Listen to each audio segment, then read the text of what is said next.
Hey guys, welcome to today's video. We're going to be talking about PLA welding. Please excuse my printer's running over there. It's making a little bit of fan noise you probably hear. PLA welding is used to bond and fuse prints together, whether you have too small of a printer to print things all at once, or what you're printing is just so big it's impractical to even be able to fit it all in one print. Okay, but back to today's video, we're going to be talking about PLA welding. What is PLA welding?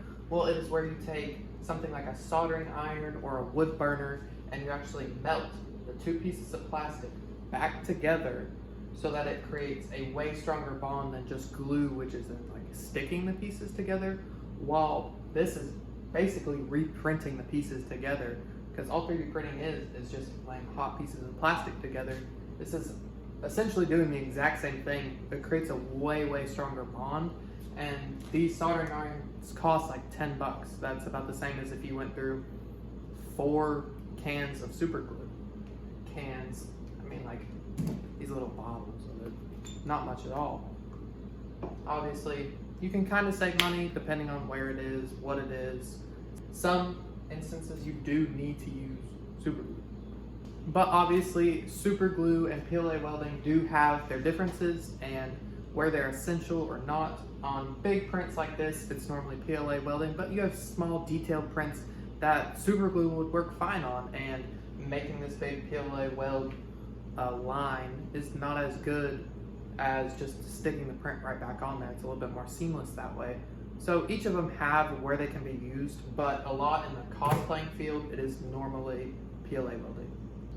All right, before I go ahead and get started doing this, let's say wear a respirator, guys. This has fumes. If you're going to be doing a lot of 3D printing, especially finishing, you don't need one to be around your printers, but to be finishing and painting and sanding, you're gonna need masks. Guys, invest in this as much as you invest in your printers and upgrades and different things like that. This is your health. This is just as important.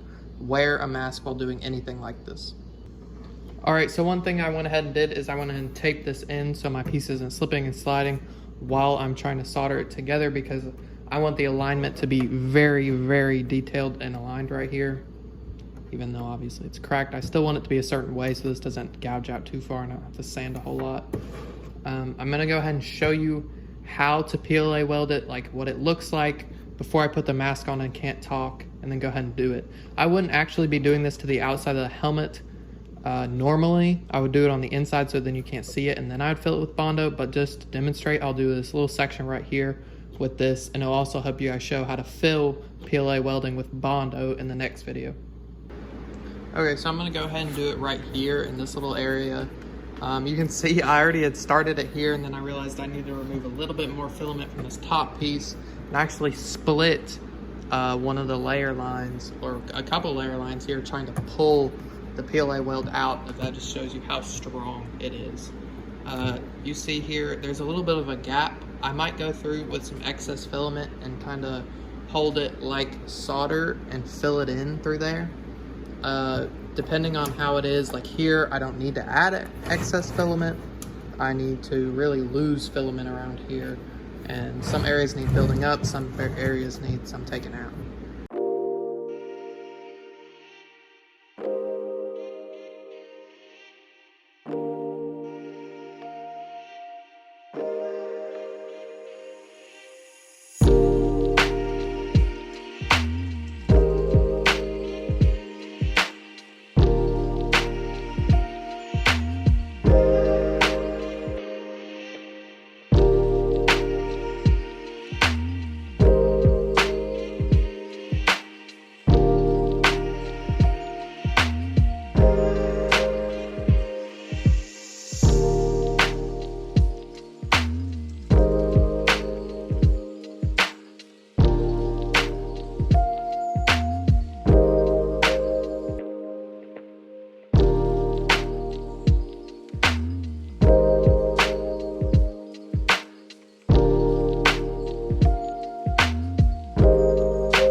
Now, one thing you'll want to note here is you'll see me using, it's all sealed up now, except for obviously where the tape is, and I'm gonna have to use just Bondo here because I don't want to mess up any of these detail lines.